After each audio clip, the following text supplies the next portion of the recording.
From the crime scene that Aaron's at to the ones that we report on daily, you can only imagine that having a son or daughter murdered is a nightmare for any parent. And if their child's killer is never caught or convicted, the pain is even more unbelievable. And we continue to hear about the mayor and the police commissioner saying, well, step up and tell what you know and get these killers off the streets. WMAR 2 News' Eddie Kadam was in a courtroom in the community with the state's attorney's office tonight. And Eddie, people don't want to come forward because of fear? That's right, Jamie. Don't talk to the guys in uniform. Snitches get stitches. We've heard all the sayings. The meaning of the rhyme has proven to be much more than just words and makes solving these crimes much harder. My first son was murdered in 2008.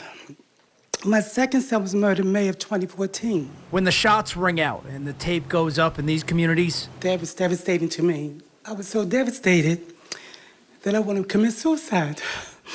the cries of mothers looking at their dead child are often met by silence. The detectives know who killed them, but just getting witness to talk, that's the problem, because no one is coming forward. Marilyn Mosby, the state's attorney for Baltimore City, is holding this court in the community on victim and witness intimidation, bringing in $4 million to relocate and help people who fear retaliation if they talk. At the end of the day, there are more of us, productive citizens that want to change the trajectory of violence in our city than there are of the small number of individuals that define that negative perception. A culture driven by fear where a conversation with a cop will lead to you or a loved one becoming part of the next homicide investigation.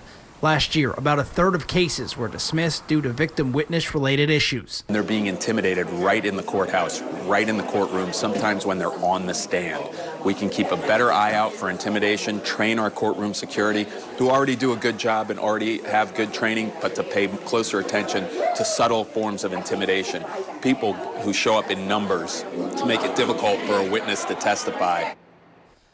A lot of the issue is a loss of trust in the police department. If you don't feel comfortable giving information to them, you can go directly to the state's attorney's office with a number that went live today. That's 877-SAO-4TIP or 877-726-4847. Jamie and Kelly.